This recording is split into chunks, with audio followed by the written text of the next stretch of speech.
বরিশাল বিভাগ, বরিশাল না, এই বিভাগের মানুষের একটা ভ্রান্ত ধারণা আছে, যাই করি বাবা আছে, কিয়ামতের দিন বাবার কাঁধে চড়ি চলে যাব। অনেকে আবার 2, 3, 4 পীরের মুরিদ হয়, 2 হাত ধরে এইভাবে মারবে, মাঝখানে পলসিরাত পার হয়ে জান্নাতে চলে না। ওয়ালা তাজিরু ওয়াজিরাতুন বিজরা উখরা, কেউ কারো বোঝা বহন করবে না। তার প্রমাণ আমি 5টা বলছি। 1 নম্বরে কণ্ঠের স্বর। আজ পর্যন্ত যত মানুষ দুনিয়ায় এসেছে, কিয়ামত পর্যন্ত যত মানুষ আসবে, কারো কণ্ঠের স্বরের সাথে কারো কণ্ঠের মিল নেই। বিজ্ঞান এখন জানিয়েছে এই যে এই জায়গাটা, এখান থেকে কথা বের হয়, এখানে 27টা স্তর আছে। 27টা ধাক্কা খাওয়ার পরে একটা কথা বের হয় আমাদের মুখ দিয়ে। কোরআন হাদিস বলছে এই প্রত্যেকটা স্তরে একজন করে ফেরেশতা বসে আছে। এর কাছে, এর কাছে, এর কাছে, এভাবে একটার পর একটা দিতে থাকে। 27 নাম্বার জায়গায় যে ফেরেশতারা কথাটা কার সম্পর্কে কতটুকু খাটবে, কার কণ্ঠে কথাটা কেমন ভাবে দিলে মানাবে, সেইভাবে ওই ফেরেশতা বের করে দেয়।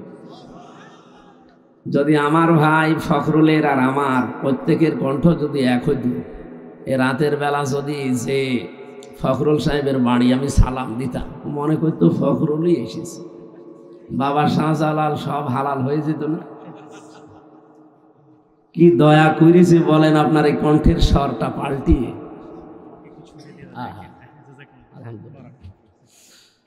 সম্মানিত ভাইরা, আমরা যে কথা বলতে চাই, 27টা স্তর পার করার পরে যে আল্লাহ আমাদের কণ্ঠস্বরটা ছেড়ে দিলেন, একটা স্তরে যদি কোনো ঝামেলা থাকে আপনি কথা বলতে পারবেন না, খালি গোগা আওয়াজ বের করবেন, কথা বের হবে না।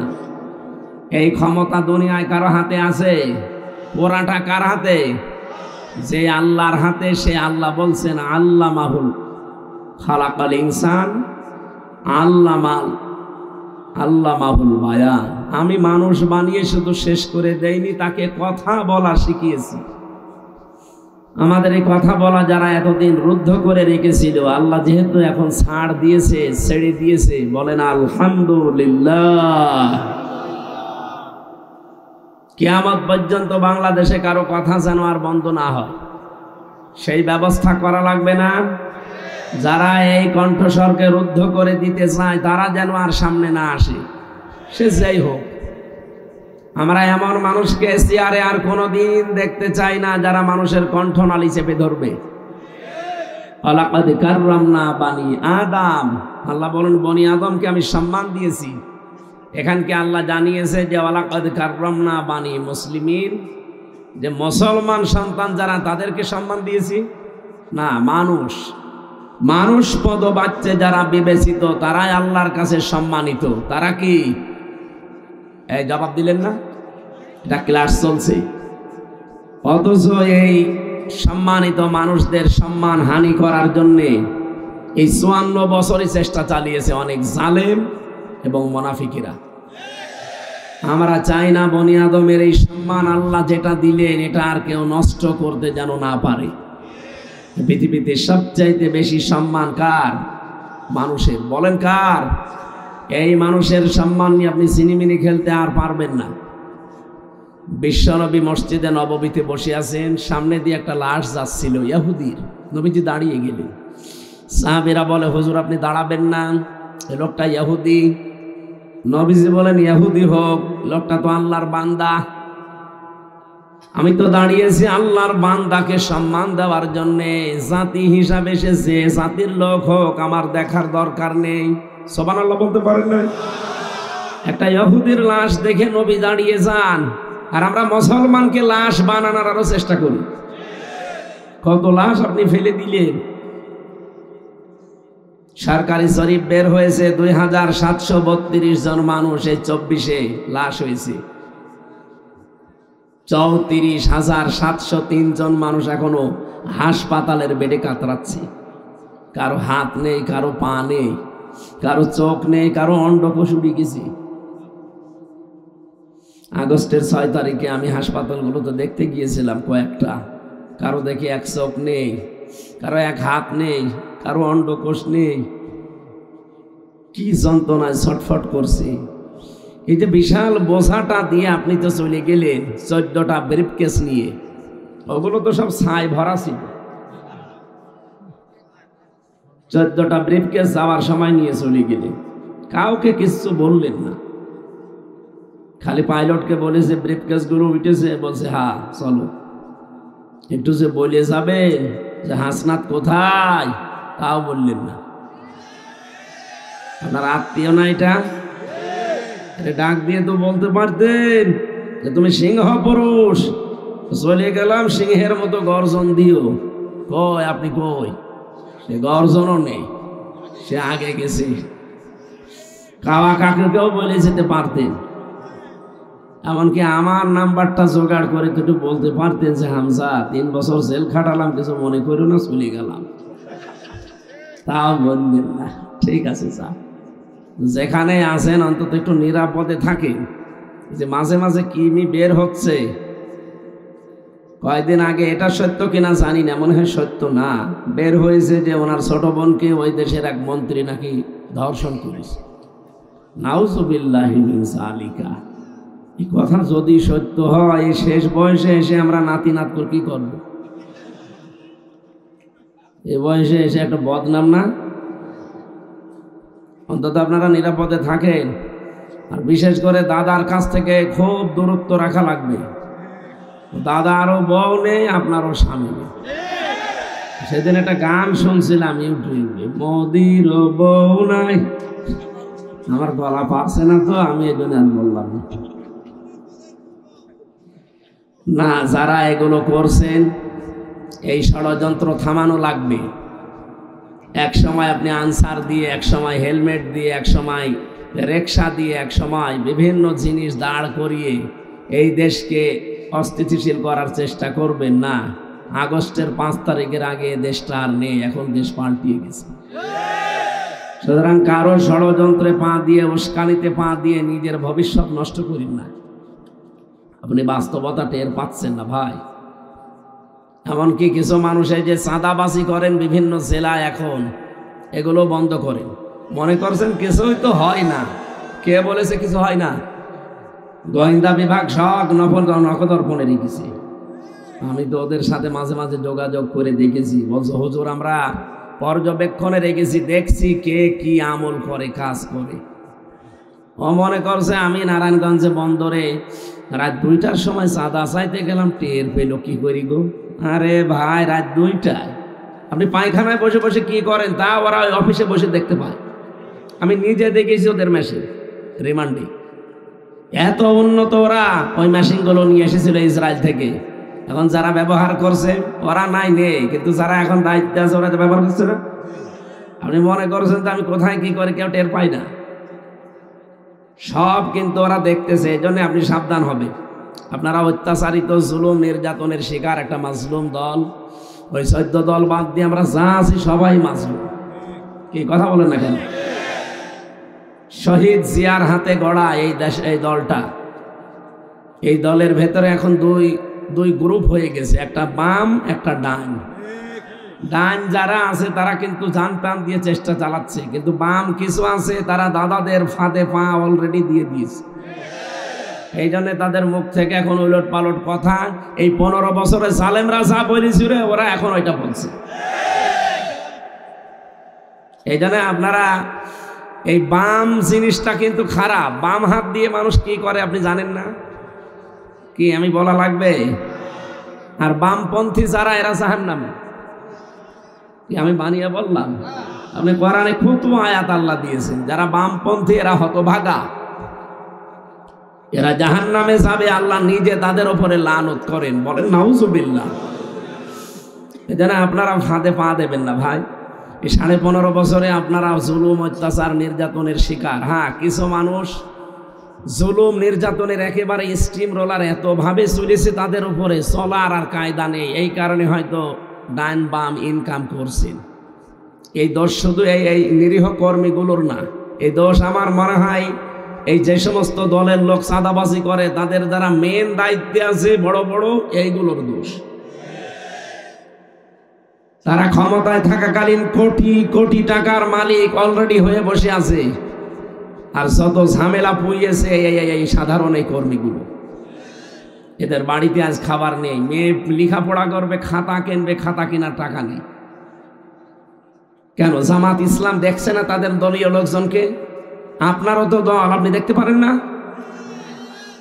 তারা মামলা চালিয়েছে, বাড়ি ঘরের আটা চাল তরি তরকারি কিনে দিয়েছে, ছেলে মেয়ে লেখাপড়া করিয়ে দিয়েছে, তারপরেও তাদের টাকা নেই। আর আপনি কোটি কোটি টাকার মালিক হয়েছেন এই কর্মীগুলোর ঘাড়ের উপরে পা দিয়ে। তারা বছরের পর বছর জেল খাটবে। এই বরিশালের একজন আমার সাথে ছিল, বড়গুনায় বাড়ি, তার 313টা মামলা। তার মাঝে মাঝে বলতাম যে ভাই আপনি কবে জামিন নেবেন, কবে বের হবেন, আর কয়টা হাজিরা দেবেন? সে একটা কর্মী মানুষ, তার জীবনটা শেষ করে দিয়েছে, অথচ বড় বড় লোক নেই বিএনপিতে। হ্যাঁ, কথা বলে না কেন? আজ যারা দাদাদের ফাঁদে পা দিয়ে, উস্কানিতে পা দিয়ে উলট পালট কথা বলেন, আপনি কি টাকার মালিক কম হয়েছেন আমরা জানি না? আমি নাম ধরে বলতে গেলে এখন অনেকের বলতে পারবো। যেই কয়েকজন আসেন সারা বাংলাদেশে, বরিশাল বিভাগে যারা বড় বড় দায়িত্বে আছেন, কি করবেন? টাকা কবরে নিয়ে যাবেন? এতদিন যারা জুলুম অত্যাচার নির্যাতনের শিকার হয়েছে তাদের পেছনে খরচ করেন। ইসলামী দলের লোকজনকে দেখেও শেখা যায় না এরা কি করছে। এদের নিজেদের আখের গোছানোর কোনো চিন্তা আছে? আমি জামাতের আমির ডাক্তার শফিকুর রহমান, আমিরে জামাতকে একদিন 10,000 টাকা দিয়েছিলাম হাদিয়া, যে স্যার আপনি কিছু কিনে খেয়ে নিয়ে। বলার সঙ্গে সঙ্গে নিয়ে দেখলাম ওই জেলার যিনি দায়িত্বে আছে তারে দিয়ে দিল। কেন? তার টাকার দরকার না? সারা দেশ সে কত কাজ করে বেড়াচ্ছে। আপনাকে তো 10,000 না 10 টাকা দিলেও তো আপনি তো জীবনও দেবেন না।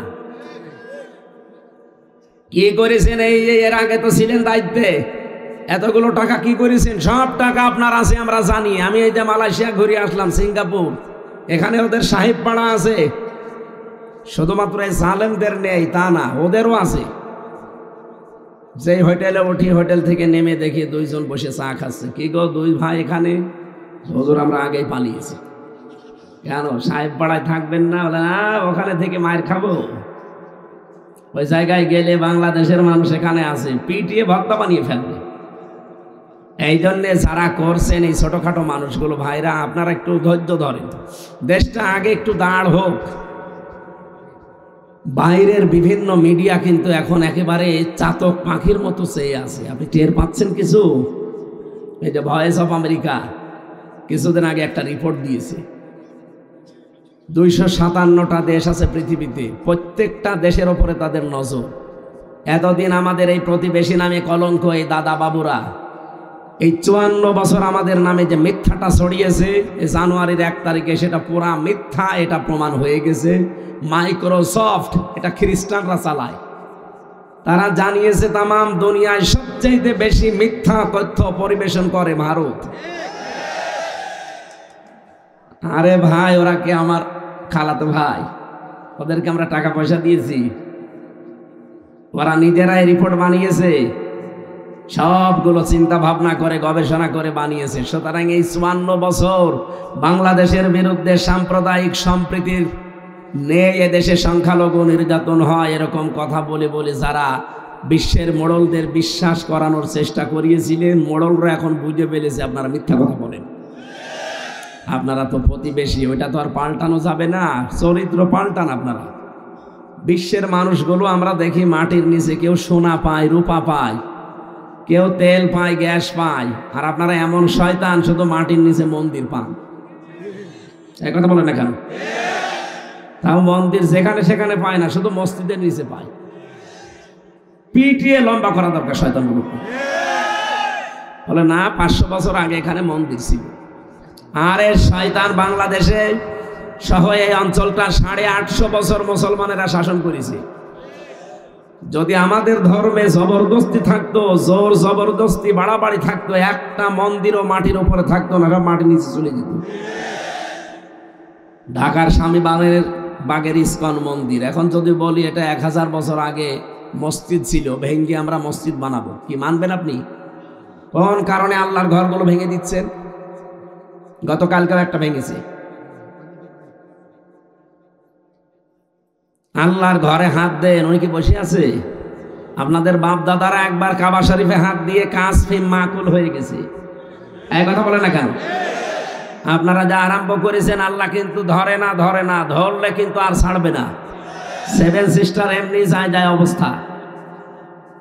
ওদিকে ডোনাল্ড ট্রাম্প ঘোষণা দেয়নি যে আমি শপথ নিয়েছি 20 তারিখে, এখন ভারতের 16 লাখ ভারতীয় আছে, আমি আর রাখবো না, সব ফেরত পাঠিয়ে দেব।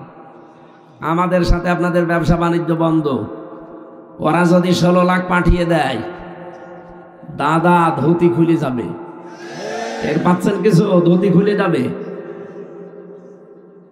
আমাদের ব্যবসা বাণিজ্য আপনাদের সাথে আর দরকার নেই। যে চুক্তিগুলো করেছিলেন, 53টা না 54টা চুক্তি করেছিলেন কন্যার সাথে, এখন কন্যা নেই, চুক্তিও নেই। আর ইউনূস, আপনি যে দোয়া পড়বেন বিপদে পড়ে, কোন দোয়া পড়বেন? পড়তেও পারবেন না। দোয়া ইউনূস পড়বেন, আর ও বেটা তো আন্তর্জাতিক খেলোয়াড়, চুক্তি সব বাতিল করে দিয়েছে। কি কথা বলে না কেন? 27টা দেশের ভিসা হয়তো ভারতে, সব টান দিয়ে নিয়ে চলে এসেছে বাংলাদেশে। ওর মাথা না, ওটা ম্যাগনেট নাকি? ছোটখাটো খেলোয়াড় মনে করছে, অনেক উপরে হাত আছে। খালি একবার ঘোষণা দিয়েছিল বাংলাদেশ যদি শান্তিতে না থাকে, সেভেন সিস্টারও শান্তিতে থাকবে না। দাদার ওই দিন থেকে ঘুম হারাম হয়ে গেছে। কত চেষ্টা চালাচ্ছে এই দেশটা ভাঙার, আপনি জানেন তো, পারছে না, পেরে উঠছে না। আমাদের ভয় দেখিয়েছিল যে আমাদের না খাইয়ে মারবে। আরে ভাই, সামনে 1 মাস পরে আমাদের তো 1 মাস না খেয়ে থাকা ফরজ। এই যে সামনে 1 মাস না খেয়ে থাকা ফরজ না? আর আমাদের ভয় দেখেন, এখন নিজেরাই ভয়ে মরছে। ওদের পেঁয়াজ, ওদের আলু সব পচে যাচ্ছে। আমি বাংলাদেশের ছাড়া ভারতের প্রদেশগুলোতে বেশি থেকেছি, কারণ এখানে তো আমার অনুষ্ঠান হতে দিত না আগে। 18, 19, 20 সালগুলোতে হতে দিত না। 21, 22, 23 তো পুরা জেলখানায়। এই জন্য ওই সময়গুলো বেশিরভাগ কাটিয়েছি আমি এই ভারতের এই প্রদেশগুলোতে। দেখেছি ওই মানুষগুলো যে কি, ওদের খুব ভয় জীবনের উপরে। খালি ভয় দেখাবেন যে তোরা কিন্তু মেরে ফেলবো, ও আপনার বাবা না, দাদা না, পরদাদা ডাকবে। এত ভয় ওদেরকে। কোরআনে কারিমে আল্লাহ জানিয়েছেন, লা তাজিদান্না আসাদ্দান নাস আহরাসাল হায়াতিদ দুনিয়া মিনাল্লাযিনা আশরাকু। হে নবী, দুনিয়ার প্রতি মহব্বত, জীবনের উপরে সবচাইতে বেশি লোভ আপনি 2টি জাতিকে দেখতে পাবেন। 1 নম্বরে মুশরিক। 1 নম্বরে কারা? ওরা কি? এই জন্য এত ভয় ওদের মরণের। শুধু বলেছি যে ওই দেশে চিকিৎসা নিতে যাব না, বাংলাদেশের একটা প্রতিবেশীর সাথে ওদের মিল নেই। এই জন্যে তো আন্তর্জাতিক বিশ্বগুলো আজ খেপে গেছে যে কি আপনি এত ভালো মানুষ, একটা প্রতিবেশীর সাথে আপনার মিল নেই। মানে আফগানিস্তানের সাথে একটা বর্ডার আছে, মিল নেই। আর পাকিস্তানের সাথে তো দা কুমড়া সম্পর্ক। মালদ্বীপের সাথে মিল নেই, শ্রীলঙ্কার সাথে মিল নেই, ভুটান এতটুকু একটা রাষ্ট্র, তার সাথেও মিল নেই। মায়ানমারের সাথে মিল নেই, নেপালের সাথে মিল নেই, চীনের সাথে তো নেই। আমাদের সাথে ছিল, কন্যা নেই, মিল নেই। হ্যাঁ, ব্যবসা বাণিজ্য দরকারও নেই। এতগুলো দেশ যদি আপনাদের ছাড়া চলতে পারে, বাংলাদেশও চলতে পারবে ইনশাআল্লাহ। আমাদের ব্যবসা এখন হবে তুরস্কের সাথে, চীনের সাথে, পাকিস্তানের সাথে, তাদের ভেতরে মানবীয়তা আছে। এই কথা বলেন না কেন? আপনারা তো মানুষের ভেতরে পড়েন না। এত মিথ্যা কথাই 54 বছর ছড়িয়েছেন। এই দেশে মুসলমানদেরকে এবং ইসলামকে দাবিয়ে রাখার জন্য সবচেয়ে বেশি ভূমিকা পালন করেছেন আপনারা।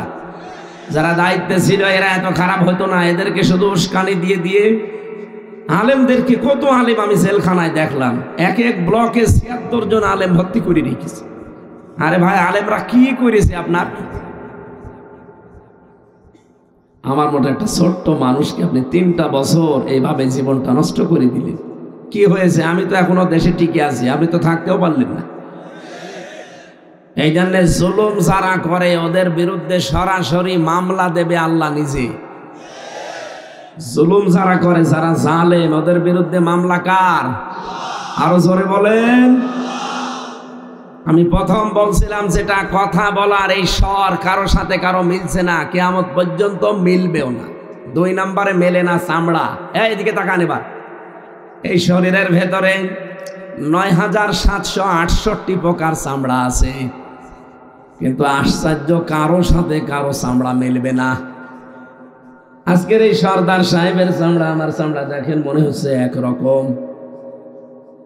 ওনারটা কেটে যাক, ফেটে যাক, ছিঁড়ে যাক, পুড়ে যাক, আমার চামড়া নিয়ে লাগিয়ে দেবেন, জীবনও ভালো হবে না, আরো পছন্দ হবে। হ্যাঁ, আমার চামড়া যদি আমার শরীরের কোনো জায়গা থেকে কেটে আমার শরীরে লাগান, তাহলে এই জায়গা ভালো হয়ে যাবে। ওনার চামড়া ভালো বানাতে হলে 3.5 হাত বডির এই ৯,৭৬৮ প্রকার চামড়ার কোনো জায়গা কেটে দেওয়া লাগবে। কি বুঝলেন এখান থেকে? একজনের চামড়ার সাথে আর একজনের চামড়া মেলে না, লাগাতে গেলেও নিতে চাই না, পছন্দ ধরে, নষ্ট হয়ে যায়। এর চামড়ায় ওর মেলে না, কিয়ামতের দিন আমার বোঝাও বহন করে দেবে। এটা আপনার পীর সাহেব আপনাকে বোঝায় আর আপনি বিশ্বাস করে ফেলেন। এটা পুরা ডাহা মিথ্যা কথা। কিয়ামতে কেউ কারো বোঝা বহন, আর কিয়ামতে আপনার পীর সাহেব আপনার সাথে উঠবে। কে বলিস আপনাকে? কিয়ামতে আপনাকে আল্লাহর সামনে ওঠা লাগবে একা একা। এটাকে আমি বানালাম। সূরা মারিয়ামের 95 নম্বর আয়াতে আছে, অকুল্লুহুম আতিহি ইয়াউমাল কিয়ামাতি ফারদা।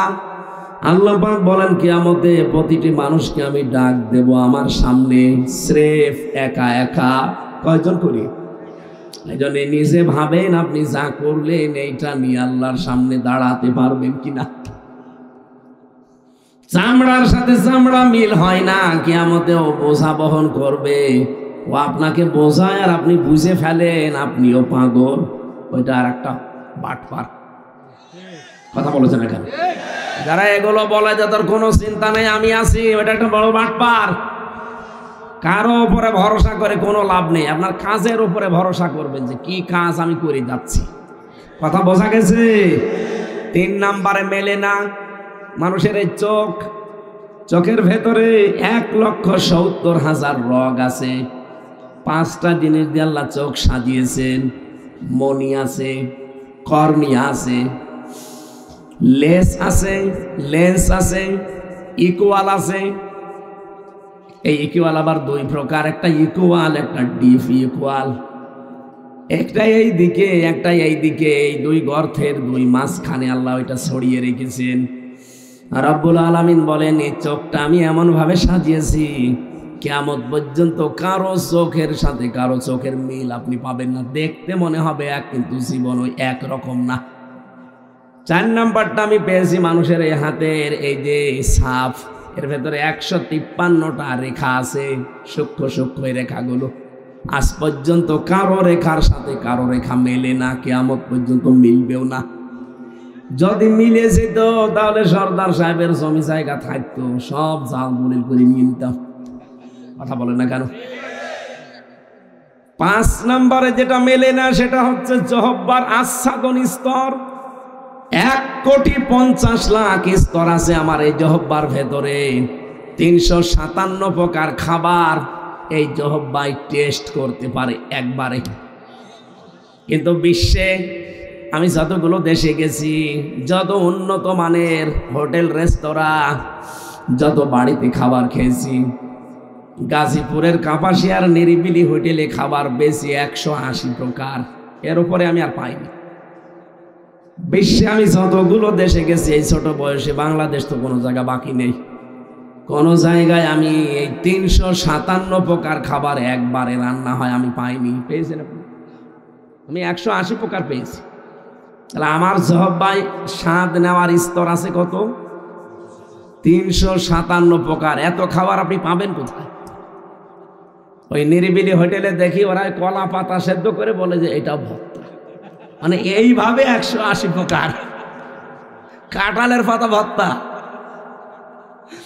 এই সব ভর্তা ভর্তা মিলে, মাছের তরকারি, গোশতের তরকারি সব মিলে হচ্ছে 180 প্রকার। অথচ আল্লাহ আমাদের জহব্বার ভেতরে স্বাদ নেওয়ার স্তরই দিয়েছে 357 প্রকার। এটার সাথে কারোটার কারো মিল নেই। আমার রুচি একরকম, সর্দার সাহেবের রুচি একরকম। সর্দার না, আমিও সর্দার, আমি আমির হামজা সর্দার, ওইটা বংশের নাম।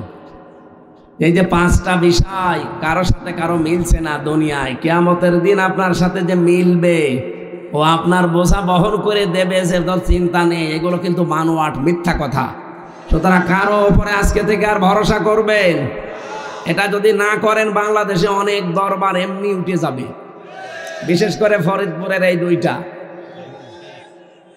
এই রাজা কি, এটা কি দেওয়ান কি নাম কি, এটা আটরশি আর এই যে চন্দ্রপাড়া, এরপরে ঢাকার রাজারবাগ, দেওয়ানবাগ, কুতুববাগ, এই শরীয়তপুরের আছে সুরেশ্বরী। বাংলাদেশে এরকম 48,000 দরবার আছে। এই এলাকায় তো কম, সব বেশি সিলেটে আর চট্টগ্রাম। ওদের ঘরে ঘরে পীর, আবার মহিলারা হচ্ছে মা পীর, পীর মা বলে ডাকে ওদেরকে। আমি পীর বিরোধী না, পীর মানে শিক্ষক, পীর মানে উস্তাদ, পীর মানে মুআল্লিম। যেটা জানেন না তার কাছে যে জেনে নেবেন, এইটাই শেষ। কি কথা বলেন না কেন?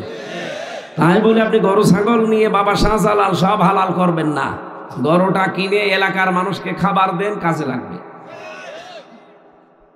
আমি একবার রাজবাড়িতে শহরে একটা মাহফিল ছিল, জেলে যাওয়ার আগে আমি এই যে কিয়ামতের এই দৃশ্যগুলো তুলে ধরলাম, যে কিয়ামতে কেউ কারো না, তিনটা বিচারের স্তর আল্লাহ সাজাবে। প্রথমে আপনাকে একা একা ডাকবে, এরপরে ডাকবে আপনার নেতার সাথে, এরপরে ডাকবে সবাইকে মিলে।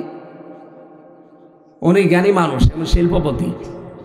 অনেকক্ষণ প্রায় 1.5 ঘন্টা কথা শোনার পরে আমারে বলছে, হুজুর কি বললেন? আমি এতদিন মনে করতাম যে আমার বাবাই সব, বাবাই রব।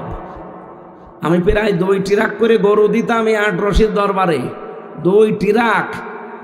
আমি আজকে তওবা করলাম, জীবনে তো ওখানে গরু দেব না, ওই গরুর টাকা দিয়ে তাফসির মাহফিল দেব আগামী থেকে রাজবাড়িতে। আমার মনে হয় যাদের অন্তত একটু বিবেক আছে, যদি একটু নাড়াচাড়া দেওয়া যায় ওইটা খুলে যাবে, ও জীবনও আর ওই কোনো ভণ্ড বাবার কাছে যাবে না। হ্যাঁ, ইসলাম যারা এদেশে নিয়ে এসেছে, হাক্কানি যারা, যাদের কাছে জ্ঞান পাওয়া যায়, এলেম পাওয়া যায়, মাস্ট বি অবশ্যই যাবেন তাদের কাছে, শিখতে যাবেন। কিসের জন্যে? শেখার জন্য যাবেন। চট্টগ্রামের বাইতুল শরফের মরহুম পীর সাহেব ছিলেন মাওলানা শাহ আব্দুল জব্বার রহমতুল্লাহ আলাইহ। নিজের জন্য একটা বাড়িও বানাতে পারেননি। বাংলাদেশে এরকম পীর যেগুলো আছে, এইরকম জায়গায় যাবেন শেখার জন্য। তিনি মোনাব্বিহাত, কিতাবুল মোনাব্বিহাতের বাংলা করেছেন হাফেজ ইবনে হাজার আসকালানি রহমতুল্লাহ আলাইহ। আমি সেখান থেকে আজকে আলোচনা করব, আপনারা থাকবেন তো ইনশাল্লাহ। এরকম জ্ঞানী মানুষ যারা পীর আছে, আলেম আছে, তাদের কাছে যেয়ে আপনি শিখে নেবেন। ফাসালু আহলা যিকরি ইন কুনতুম লা তা'লামুন। যেটা জানো না, যারা জানে তাদের কাছে জেনে নিবা। এ ঘোষণা কার? কিন্তু তার গা পা টিপে দেওয়া লাগবে, বউ ছেলে মেয়ে নিয়ে সব সেখানে যে পড়ে থাকবেন না, এগুলো নেই, ইসলামে নেই। বরিশালবাসী এদিকে তাকান, মহিলা প্যান্ডেল নেই। মহিলাদেরকে যদি এখানে বলি এই যে ফাঁকা জায়গাগুলো আছে, আপনারা আসেন, বোরকা পরে আসেন, অসুবিধা নেই, এখানে বসে পড়েন, মানবেন? এক কথা বলেন না, মানবেন? ফাঁকা জায়গা আমরা তো ভাই বোনের মতোই মনে করব, অথবা মেয়েদেরকে মা খালার মতোই মনে করব, তারপরও তারা পর্দা করে বোরকা পরে আছে।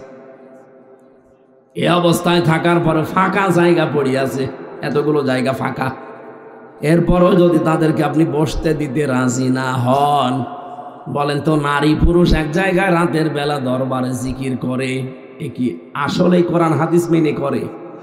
এগুলো যে ভণ্ড, শয়তান, প্রতারক, এ আর কি ফতোয়া দেওয়া লাগবে? আশা করছি আপনি বুঝে ফেলেছেন আমার এই উদাহরণে। আল্লাহ আমাদেরকে তৌফিক দিন, বলেন আমিন। যে আল্লাহ আমাদের কণ্ঠ ছেড়ে দিয়েছেন, জবান খুলে বলেন আলহামদুলিল্লাহ। দরুদ আর সালাম পাঠের মাধ্যমে আজকের তেলাওয়াতকৃত আয়াত সূরা ফাতির 5 নম্বর আয়াত পড়েছি। কোন সূরা? 45টা আয়াত আছে, একটা মাত্র আয়াত পড়েছি। আমার আজকের আলোচনার বিষয় শয়তানের বন্ধু এই পৃথিবীতে নবীর উম্মতের ভেতরে 10 প্রকার মানুষ। এই ভালো করে খেয়াল করেন। ইহুদি, খ্রিস্টান, বৌদ্ধ, মুশরিক, মাজুসি, প্রায় 4,500 ধর্মের লোক আছে দুনিয়ায়। ওগুলো কি নবীর উম্মত? বলেন বলেন, নবীর উম্মত কারা? আমরা যারা মুসলিম দাবি করি তারা। এই ভালো করে বুঝবেন। শয়তান একবার 2 পাহাড়ের মাঝখান দিয়ে চলে যাচ্ছিল মক্কায়। নবীজি ডাক দিলেন, এই এদিকে। কোথায় যাস? আমার বন্ধুর কাছে। বন্ধু মানে আপনার উম্মতের ভেতরে 10 প্রকার মানুষ আমার বন্ধু, আমি তাদেরকে খুব ভালোবাসি, আমি বন্ধুত্ব হিসাবে তাদেরকেই মেনে নিয়েছি। তাদেরকে আমি এখন একজন বন্ধুর কাছে যাচ্ছি তার উপকার করার জন্যে। শয়তান ওই দিন নবীকে আর একটা কথা জানিয়েছে, হে রাসূল, আপনার কাছে আমি মিথ্যা বলবো না, আপনার উম্মতের ভেতরে 10 প্রকার মানুষকে আমি বন্ধু হিসাবে মেনে নিয়েছি, আর 20 প্রকার মানুষকে আমি শত্রু মনে করি। আমার আলোচনার বিষয় 30টা। এই আয়াত থেকে এই তথ্যগুলো সব বের করব। যারা যারা থাকবেন তারা হাত তোলেন, না থাকলে হাত তুলবেন না। এই আন্দাজে না, দেখেন তো হাত তোলেনি কে? আলহামদুলিল্লাহ, ঠিক আছে। আমি তো এইভাবে কথা বলি না, আপনারা জানেন আমার কথাবার্তার ধরন এইভাবে না। আসলে কণ্ঠ পারছে না, শরীর সাপোর্ট দিচ্ছে না, তাই কথা বোঝা যাচ্ছে তো। আমরা এই 30টা বিষয় দেখি, অন্য কোনো মানুষ কিন্তু না, ইহুদি খ্রিস্টান মুশরিক সব বাদ, শুধু নবীর উম্মতের ভেতরে শয়তানের বন্ধু কয় প্রকার মানুষ। সূরা ফাতির, ফাতির শব্দের শাব্দিক অর্থ কোনো মডেল ছাড়া, নমুনা ছাড়া যিনি তৈরি করেন। এই পৃথিবী আল্লাহ বানিয়েছেন কোনো মডেল দেখে দেখে, কোনো নমুনা দেখে দেখে। আমাদেরকে যে আল্লাহ বানালেন কোনো নমুনা দেখে। বলেন বলেন, এই যে যিনি নমুনা ছাড়া, মডেল ছাড়া বানাতে পারেন তার নাম ফাকির। তিনি তৈরি করেছেন কোন নমুনা, মডেল, চিহ্ন ছাড়া। 45টা আয়াতের একটা আয়াতে শুধু আমার আল্লাহ আমাদেরকে ডাক দিয়েছেন। ইমানদার বলেন না, ডাক দিয়েছেন ইয়া আইয়ুহান্নাস, হে মানব মণ্ডলী, ইন্না ওয়াদাল্লাহি হক, অবশ্যই আল্লাহর ওয়াদা সত্য। ফালা তাগুররান্নাকুমুল হায়াতুদ দুনিয়া, এই দুনিয়ার জীবনটা যেন তোমাদেরকে ধোঁকার ভেতরে ফেলে না দেয়। দুনিয়ার জীবনে ধোঁকায় পড়ে যেও না। ওয়ালা ইয়াগুররান্নাকুম বিল্লাহিল গারুর, আর ওই মহাপ্রবঞ্চক, ওই শয়তান, ওই প্রবঞ্চকের ধোঁকায় পড়ে তোমরা যেন আল্লাহ সম্পর্কে আত্মভোলা হয়ে থেকো না। এটা বাংলা অর্থ ছিল। মহাপ্রবঞ্চক বলতে আল্লাহ কাকে ইঙ্গিত দিয়েছেন তার পরের আয়াতে জানিয়েছেন, ইন্নাশ শাইতানা লাকুম আদুউন ফাত্তাখিযুহু আদুওয়া, অবশ্যই তোমাদের শয়তান তোমাদের শত্রু, তাকে শত্রু হিসাবেই তোমরা গ্রহণ করো। ইন্নামা ইয়াদউ হিজবাহু লিয়াকুনু মিনাস সাহাবিস সাঈর, অবশ্যই শয়তান তার দলবলকে ডাকে সে যেন জাহান্নামে তাদের সঙ্গে করে নিয়ে যেতে পারে। এ বাংলা অর্থ এ পর্যন্ত শুনে কিছু বুঝেছেন? কিছু বোঝেননি। এবার আমরা তাফসিরে যাচ্ছি। আপনারা ওঠেন মানে বললেন যে উঠবেন না? প্রসাব, পায়খানা আর বিড়ি খাওয়া ছাড়া কেউ যেতে পারবে না। এটা তো বরিশাল বিভাগ, ঝামেলা আছে। চট্টগ্রাম আর সিলেটের জন্য এবার বিড়ি সিগারেটের মাসলা আলাদা, ওখানে ইমাম সাহেবও বিড়ি খায়। কিন্তু আমাদের এই চট্টগ্রাম, খুলনা আর বরিশালে বিড়ি খাওয়া ইমাম না, বিড়ি খাওয়া মদদের কেউ রাখবে? বিড়ি খাওয়া খাদেম রাখবে? এই দুই বিভাগ খুব পড়াপড়ি বেশি। বিড়ির ক্ষেত্রে, সিগারেটের ক্ষেত্রে চট্টগ্রাম আর সিলেট আবার একটু সহজ আছে। যেহেতু এটা সিলেটও না, চট্টগ্রামও না, এটা হয় বরিশাল নাই পাশে খুলনা। কথা বলে না কেন? আমার বাড়ি খুলনা বিভাগে, আপনারা বরিশাল, আমরা প্রতিবেশী। আমাদের একটু মিল আছে যে অন্তত আমরা আর যাই করি, বিড়ি খাই। বলছেন না, আকিস বিড়ি যায় কোথায়? যারা খান এটা ছেড়ে দেবেন, এটা বদ অভ্যাস। পৃথিবীর একটাই খাবার যার শরীরে লেখা থাকে আমাকে খাবেন না, খেলে ক্যান্সার হবে, লেখা থাকে না ভাই? পৃথিবীর কোনো খাবার এমন আছে যে লেখা থাকে যে আমাকে ধরবেন না, খাবেন না, খেলে মরে যাবেন? কেউ যদি বিস্কিটের ওপরে লিখে দেয় যে আমাকে খাবেন না, খেলে মরবেন, দোকানদার যদি টাঙিয়ে রাখে দোকানের ওপরে, মানুষ বলবে তোর বিস্কুট তুই খেয়ে মর। অথচ এই যে তামাক, কত কিছু নষ্ট করে দেয় শরীরের। আশা করছে এটা ছেড়ে দেবেন, আপনার ইচ্ছাই যথেষ্ট। ধূমপান ছাড়ার জন্যে, বিড়ি সিগারেট ছাড়ার জন্য ওয়াজ করা লাগবে না, আপনার ইচ্ছাই যথেষ্ট। বলেন বলেন, আপনি একটু মজবুত হয়ে সিদ্ধান্ত নেন।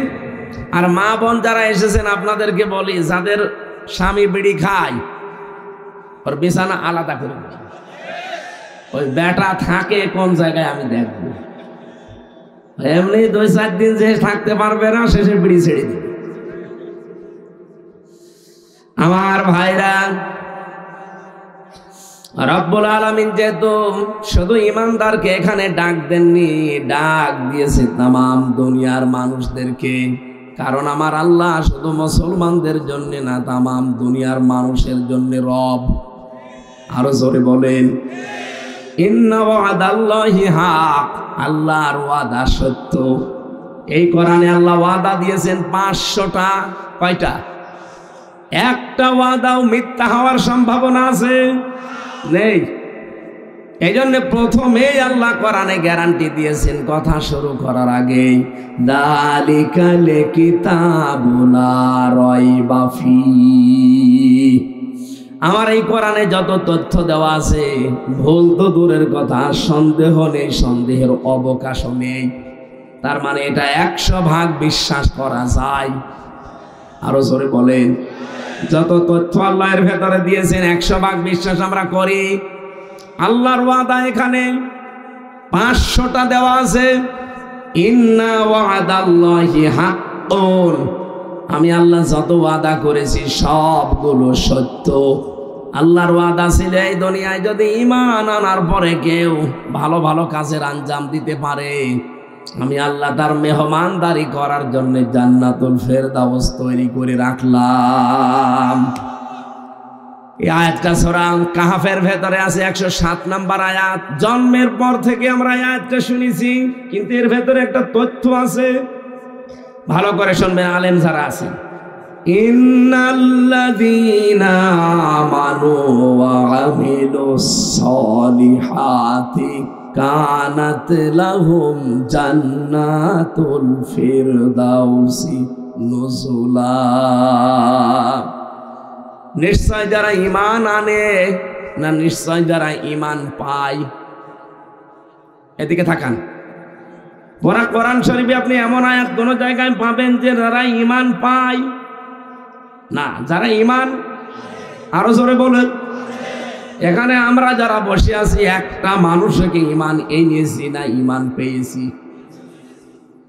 কোরআনের সাথে তো মিলছে না। আপনাকে তো ঈমান আনা লাগবে, ঈমান পাওয়া লাগবে না। বাপ দাদা পূর্বপুরুষ ছিল মুসলমান, ওই ঘরে এসেছি, এই জন্য আমিও মুসলমান। কি আপনি কি ঈমান এনেছেন সাহাবায়ে ইকরামের মতো? এই বাংলাদেশের দিকে এবার তাকান, সত্যি যারা ঈমান আনে, ঈমান আনার আগে আমার আল্লাহর একটা শর্ত আছে, যে ঈমান আনতে হলে একটা শর্ত পূরণ করা লাগে, আর ঈমান পেতে হলে কোনো শর্ত নেই। ঈমান পেয়েছি এই কারণে, আমার বাবা মা দাদা মুসলমান ছিল, ওই বংশে এসেছে, এই জন্য আমিও মুসলমান। নামের আগে মোহাম্মদ লিখতে হয়, নামের পরে হোসাইন হাসান, কথা বলেন না কেন?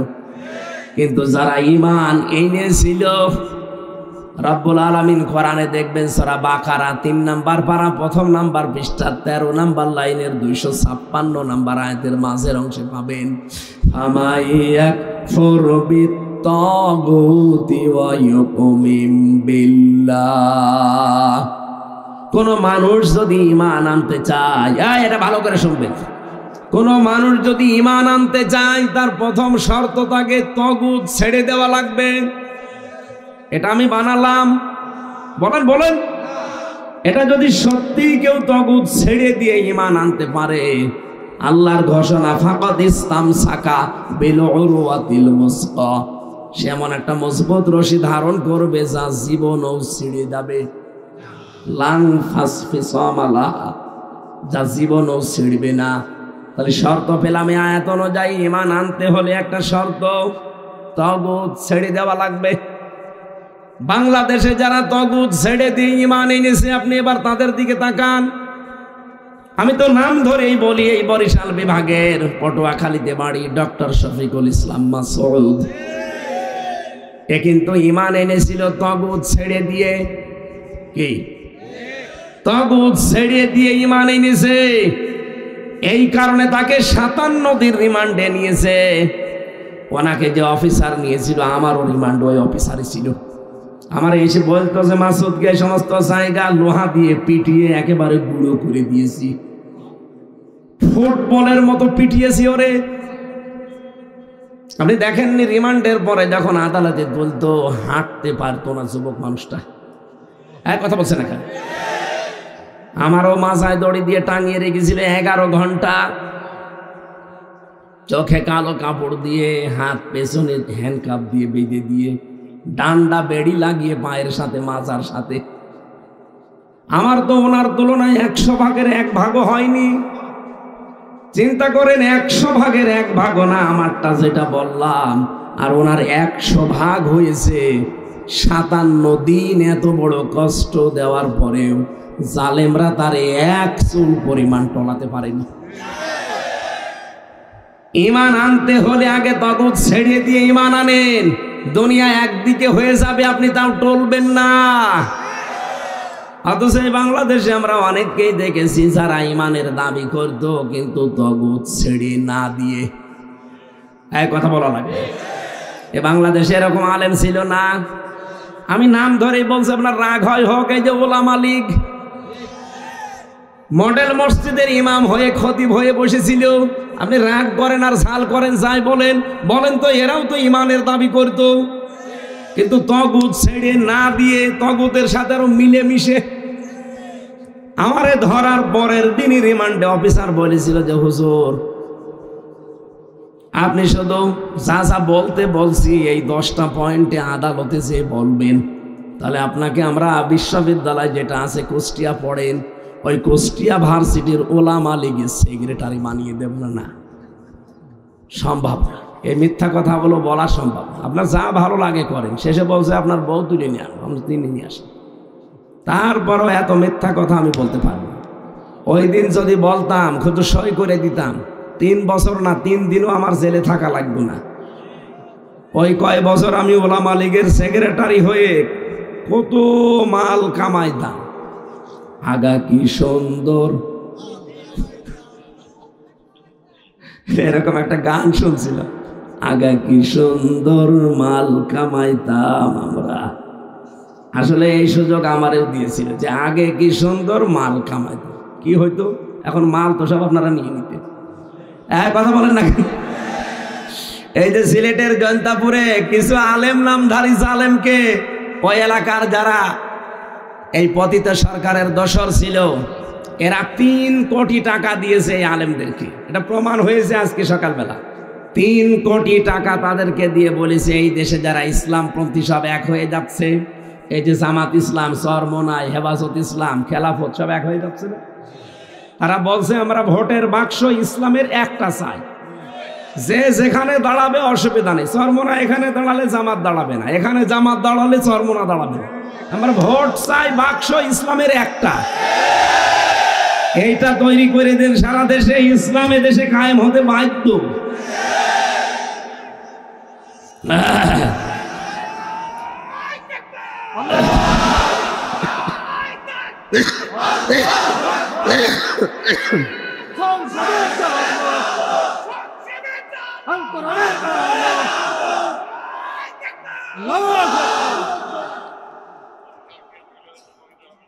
ওরা জাতে মাতাল হলো তালে ঠিক আছে, যেহেতু গরুর মদ খাওয়া মানুষ তো, আমরা খাই গরুর দুধ আর ওরা শয়তানরা এখন এই কাজ আরম্ভ করি। নামে জালেমকে 3 কোটি টাকা দিয়েছে, চিন্তা করতে পারেন। ওদেরকে এখন মিছিল মিটিং এ লাগাচ্ছে, 10-12 জন এক জায়গায় লাঠি হাতে নিয়ে যে না আমরা এটা চাই না, এটা চাই না। এতদিনে 15.5 বছর কোথায় ছিলেন দুদু?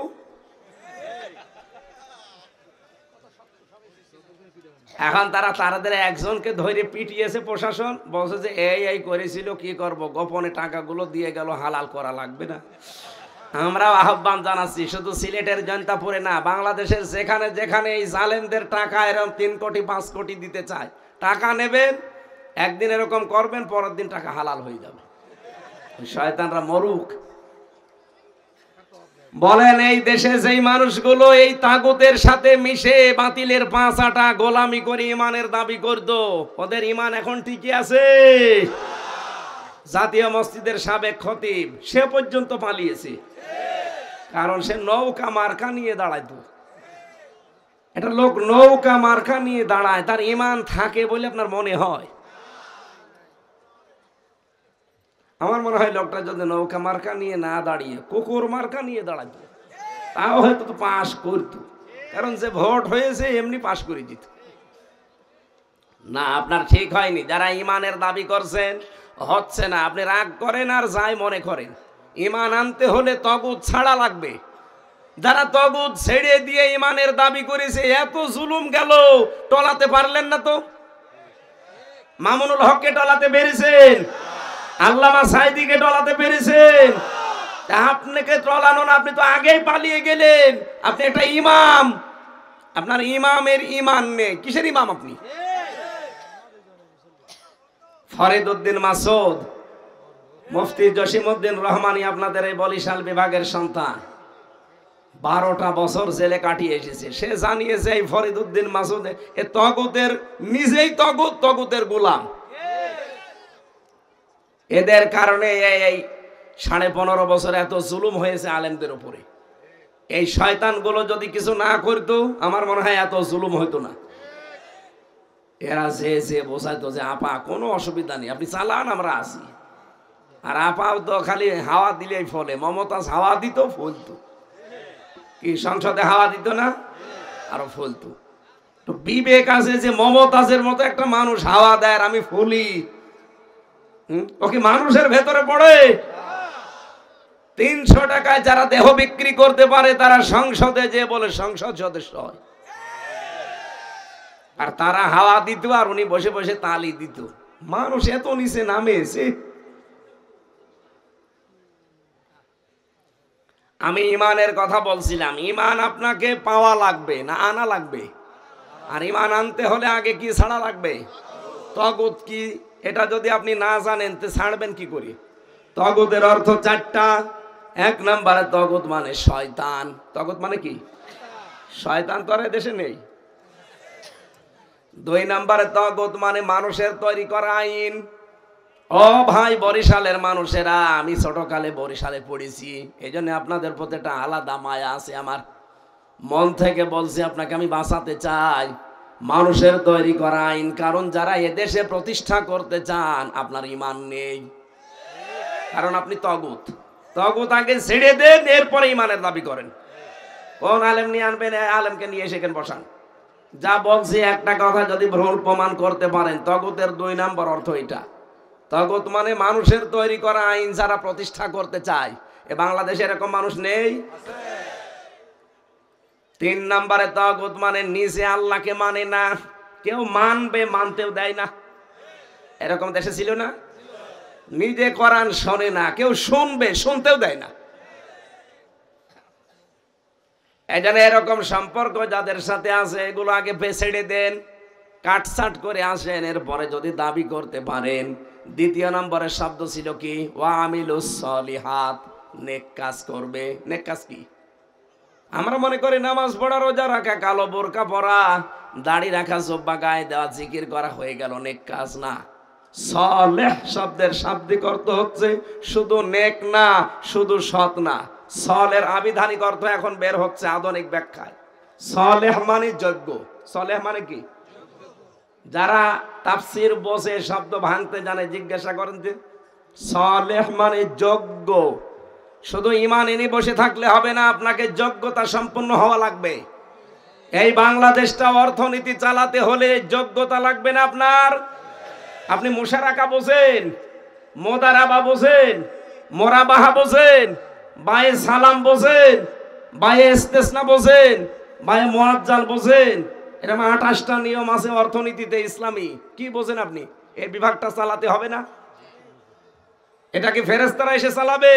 আপনার যোগ্যতা অর্জন করা লাগবে। এই দেশে এখন যদি কেউ টিএনও হতে চায় তার বিসিএস ক্যাডার হওয়া লাগে, কেউ এএসপি হতে চাইলে বিসিএস ক্যাডার হওয়া লাগে, এসপি হতে চাইলে ডিসি হতে চাইলে বিসিএস ক্যাডার হওয়া লাগে। এক কথা বলছেন না কেন? আপনি ম্যাজিস্ট্রেট হতে চাইলে বিসিএস ক্যাডার হওয়া লাগবে। তো এই সমস্ত জায়গাগুলো যদি আমরা এখন না যেতে পারি, যোগ্যতা অর্জন করি, ওগুলো তো সব ওই রাম আর বামরা দখল করে রাখবে, দেশটা আবার জাহান্নাম বানাবে। এই জন্য আমরা যারা ঈমান এনেছি, শুধু ঈমান এনে বসে থাকলে হবে না, আমাদের যোগ্যতা ধাপে ধাপে বাড়াতে হবে। আমাদের যোগ্যতা যখন ওই জায়গায় পৌঁছিয়ে যাবে, দেখবেন ঠিক আল্লাহ ওয়াদাল্লাহুল্লাযীনা আমানু মিনকুম ওয়া আমিলুস সালিহাত লা ইস্তাখলিফান্নাহুম ফিল আরদ। এটা সূরা নূরের ভেতরে আছে, 18 নম্বর পারা 16 নম্বর পৃষ্ঠা 3 নম্বর লাইনে আছে। আল্লাহ বলেন যে এই মানুষগুলো ঈমান আনবে আর যোগ্যতা অর্জন করবে, আমি আল্লাহর ওয়াদা হচ্ছে লা ইস্তাখলিফান্নাহুম ফিল আরদ, জমিনের শাসন ক্ষমতা আমি আল্লাহ তাদেরকে দিয়ে দেব। এই বাংলাদেশে আমরা এখন দেখতে পাচ্ছি ইসলামের যে উত্থান হচ্ছে, এখন ইসলামপন্থীরা ডিসি হতে পারে, এসপি হতে পারে, টিওনো হতে পারে, বিশ্ববিদ্যালয়ের ভিসি হতে পারে। এই কথা বলেন না কেন? আমার কুষ্টিয়া ভার্সিটির ভিসি যিনি, উনি মাদ্রাসা থেকে কামেল পাস। আজ বাংলাদেশের সব জায়গাগুলো যদি আমরা ইসলামপন্থী মানুষগুলো এভাবে যোগ্যতার ভিত্তিতে নিতে পারতাম, যদি যেতে পারতাম, চিকিৎসা বিভাগ আজ দুর্নীতিতে চ্যাম্পিয়ন হয়। কেন হবে? বাংলাদেশের ডাক্তারগুলো ডাক্তার মতিয়ার রহমানের মতো তৈরি করেন, ডাক্তারগুলো ডাক্তার শাহিন জর্দারের মতো তৈরি করেন, ডাক্তারগুলো ডাক্তার ফাতেমা সিদ্দিকা রাজশাহী এর মতো বানান। এভাবে ডাক্তার তৈরি করে ছেড়ে দেন, চিকিৎসা বিভাগটা দুর্নীতিগ্রস্ত না, দুর্নীতি মুক্ত হতে বাধ্য হবে। বিশ্ববিদ্যালয়গুলোতে কোনো সিন্ডিকেট থাকবে না। এই জন্য ঈমান এনে বসে থাকলে হবে, আমাদের যোগ্যতা বাড়তে হবে। আজ মায়ের সাথে জেনা হচ্ছে প্রকাশ্যে, বলেন কোথায় হলো? কোথায় হলো মানে যারা এই যে টাকা ছেড়ে রাখেন, টাকা ছেড়ে রাখে 1000, প্রতি মাসে মাসে 200 টাকা বেশি না, এটা মায়ের সাথে জেনা করা। এই এলাকায় নেই? কারা কারা এরকম টাকা ছেড়ে রাখেন? হাত তোলেন তো। কই আন্দাজে বলেন কেন? এই এলাকায় থাকবে কেন? সব আল্লাহর ওলি বসে আছে না। যদি এরকম কোন কাজে কেউ থাকেন, আপনি টাকা ছেড়ে দেবেন, আসল টাকাটা রেখে সুদ ছেড়ে দেবেন। কারা কারা ছেড়ে দিতে রাজি আছেন? আল্লাহকে হাত দেখান। এলাকায় সুদ আছে।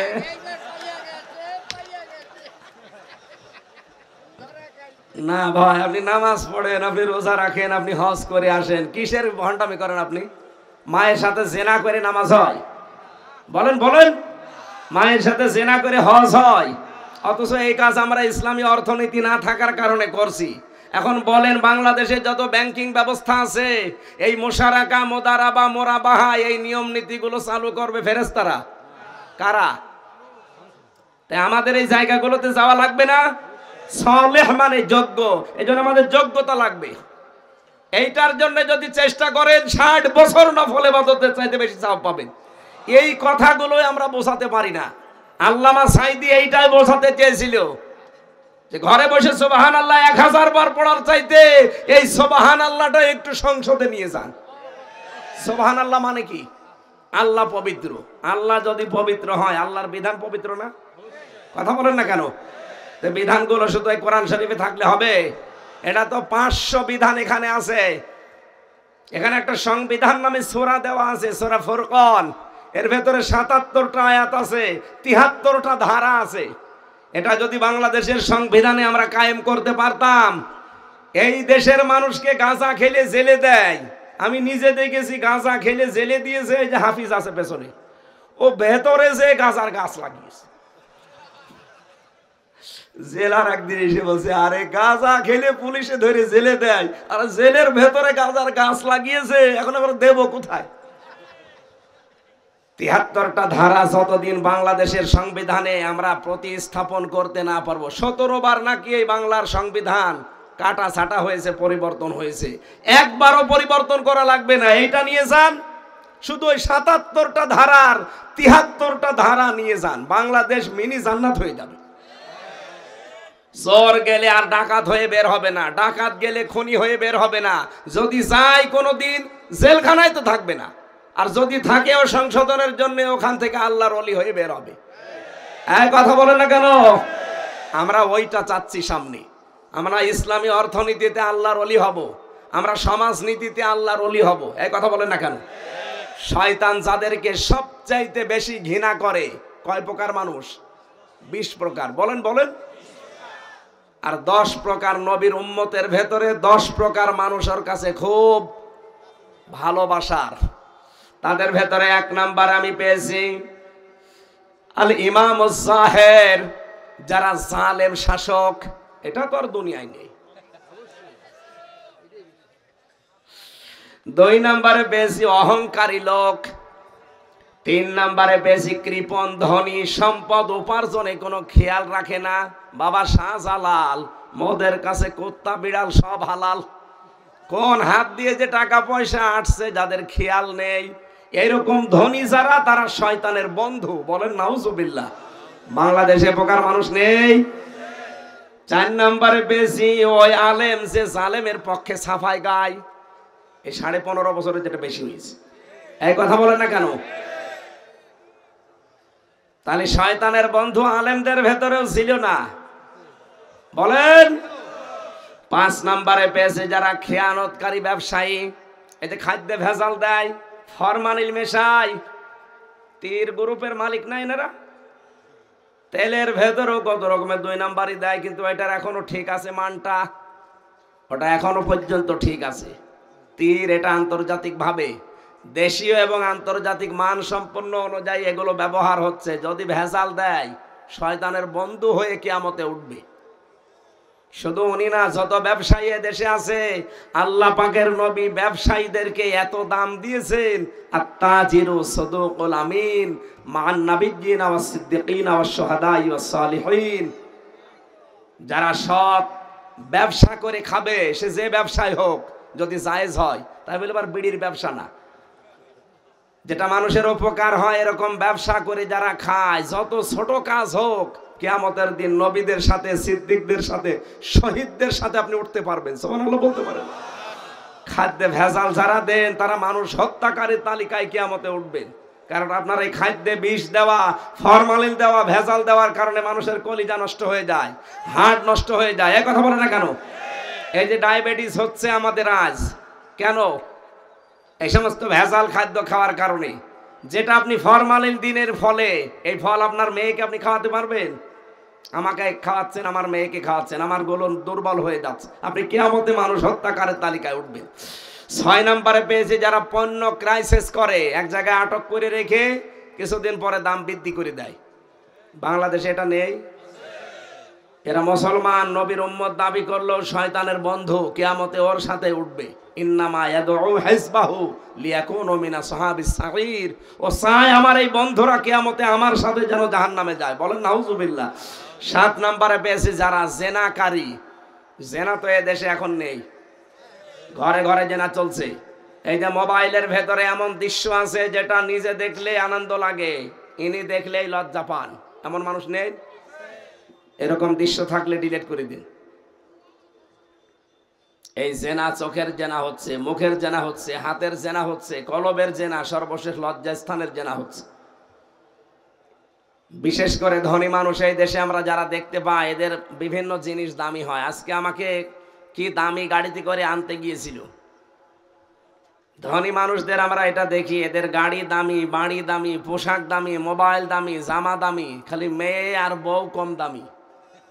এমন পোশাক পরিয়ে রাস্তায় নিয়ে আসে, আমার মনে হয় শয়তানও অত পাতলা পোশাক পরে না।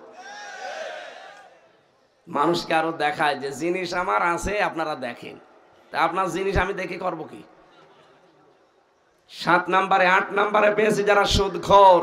এই যে সুদের পর্যায় আছে, ইসলামী অর্থনীতিতে সুদের প্রকারগুলো আছে, এই সুদ আগে জানা লাগবে আপনাকে। 9 নম্বরে যারা বখিল, দান করে না।